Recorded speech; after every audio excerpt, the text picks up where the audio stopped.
What's up, everybody? John Hoover, publisher at Sooners on SI. Ryan Chapman, Randall Sweet. We're all going to break down, preview, dive into Oklahoma's game this week with Houston. I'd say last week went pretty well, you guys, all things considered. Oklahoma played well. They walked through an easy 51-3 win over Temple.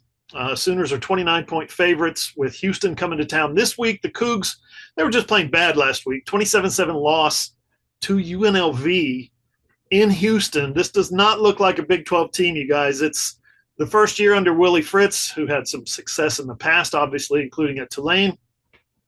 Say what you want about Dana Holgorsen and the way he left this program. It is ugly right now in H-Town. Kickoff is at 6:45 at Owen Field in Norman.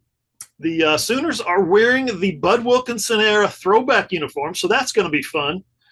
We're all going to be there, of course. Randall's going to be on the field. Ryan's going to be with me in the press box. We'll have all the coverage for you before kickoff even starts at Oklahoma Sooners on SI.com. Let's jump into this week's question, fellas. What's your single? This is easy. What's your single biggest takeaway from beating Temple? Ryan, you start us off. The offensive line could be in a bit of trouble this year. I know it's not unique. It's not reinventing the wheel or anything like that based off what we saw, what we talked about in the postgame podcast, but that offensive line's got to get a lot better. Now, there's reason to believe it can improve, and it can improve a great deal here from week 1 to week 2. First off, building no offensive lines typically get a lot better from week 1 to week 2. I think there's a certain part of just trying to get back into the swing of that physicality, all that stuff. But I think the other thing is just a lot of health. This is a banged up unit. Jake Taylor, who was listed as the starting right tackle on the week 1 depth chart, should be back into the fold. And then suddenly, if Jake Taylor is back, that means you can see some normalcy where maybe Tarquin back at left tackle, Sexton at left guard, Weewoo's going to stay at right guard. And then it's just who is healthy at center, which again is a big health question. So this group, I'm not ready to totally bury that this is going to be an absolute Achilles heel after week 1, but I do think we know for sure if this unit sustains injuries this year and you don't see freshmen or sophomores or redshirt freshmen come along, it's going to be tough sledding. I need to see a healthier unit so we can evaluate what does Jake Taylor, that stuff look like against Houston. I think that's my biggest thing for sure coming out of the Temple game. I think that to me, the biggest takeaway is that Oklahoma's defense is real. We heard all fall camp about, this guy's looking good. This guy's looked good. This guy's performed well. We've seen some of these guys have success in the past or at previous stops. But, on Friday, we got to see a culmination of all of that. We got to see the players that we heard looked good in fall camp look good in a real life game situation. We got to see guys who had success at other schools come in and play well in Oklahoma's defense. And we got to see freshmen that we'd heard had done well since they arrived on campus, make their mark, log their first career interception or their first tackle, things like that, even a freshman in the starting lineup. So, from hearing that all these guys were good to seeing it, firsthand with our own eyes, what I really took away from that win over Temple was that Oklahoma's defense is for real. All those guys that we've heard were good in throughout fall camp, throughout the offseason, they're living up to what we've been told. And Oklahoma's defense is as advertised. Yeah, I think, Ryan, you're right. The offensive line is probably the biggest news item. Maybe the thing you hang your hat on coming out of that game is the defense. I agree with that, Randall.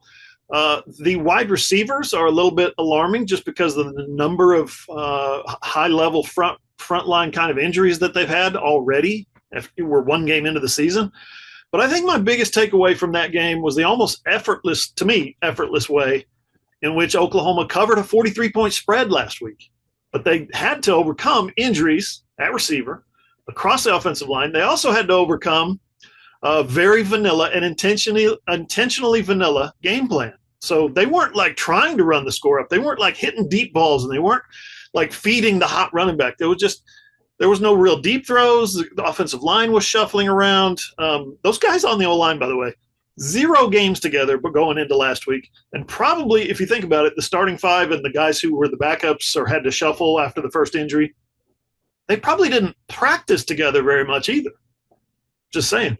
So you throw all that together, plain vanilla game plan, nothing special on offense, nothing special on defense.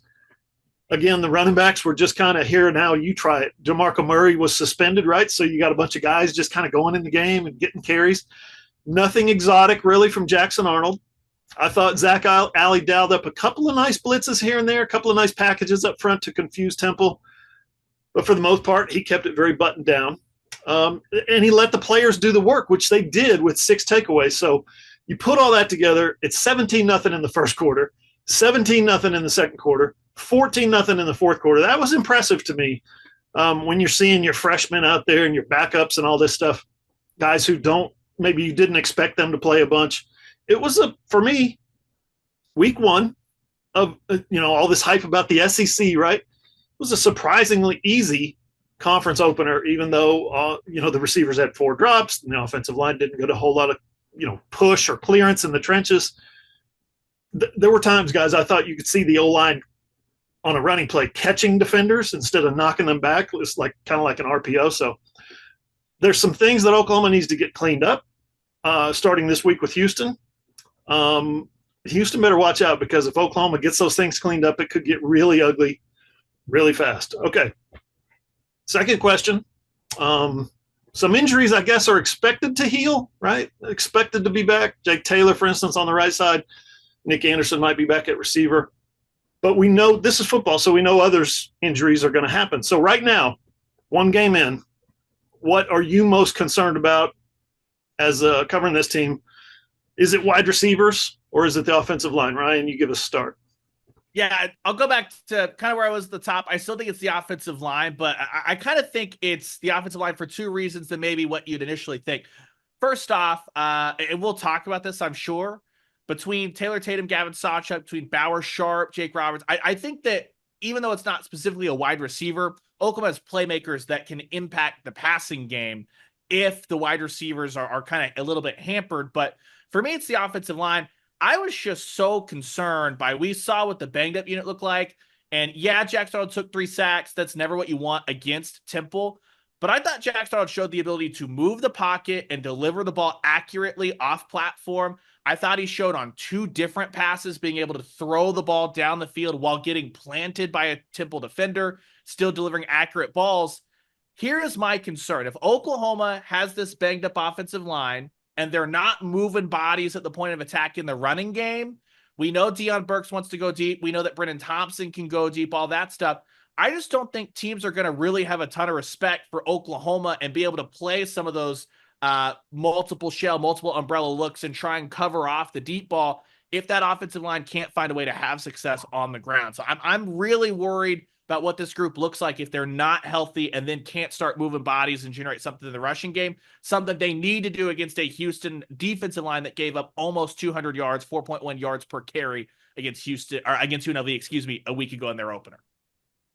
You mentioned the offensive line. I think that there's of course plenty of reason to be concerned about the offensive line given the lack of movement that Oklahoma got against Temple. But I think that when you have an offensive line coach like Bill Bedenbaugh, a guy who every year he's been at Oklahoma, the offensive line they figured it out.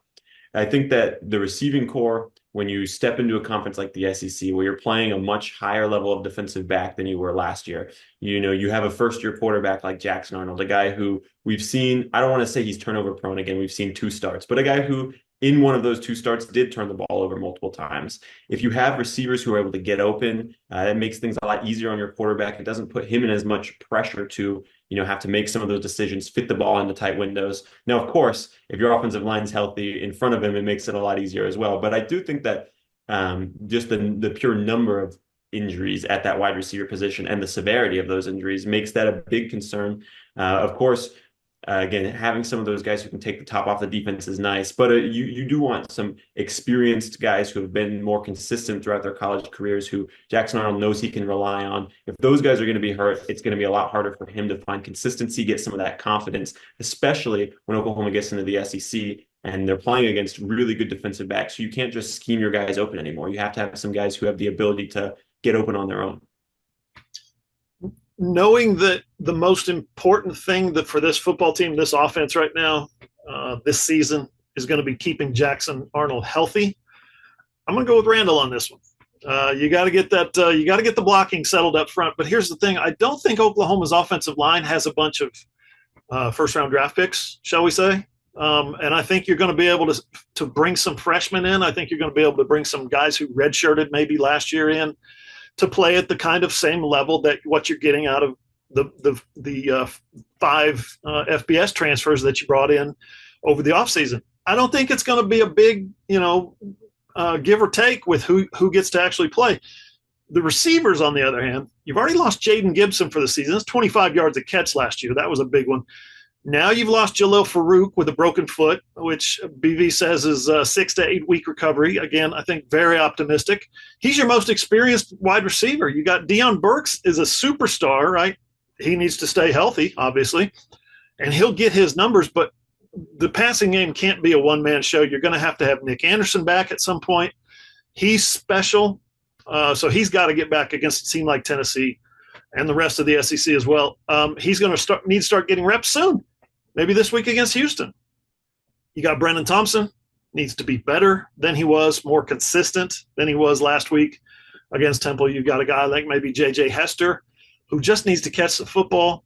Andrell Anthony, it's probably too soon for him to be anywhere near 100%. There's guys that are coming back. Jaquez Petaway might be a guy that, comes – he played a bunch of games last year but didn't get a bunch of action after the season opener. He's a guy that you might need to rely on for 3 or 4 games while some of these guys get back healthy. So, guys, these receivers, we talked about them multiple times as being the strength of the team, and now we're wondering who's going to step up with all these injuries. Fellas, thank you. Good job as always. I appreciate it.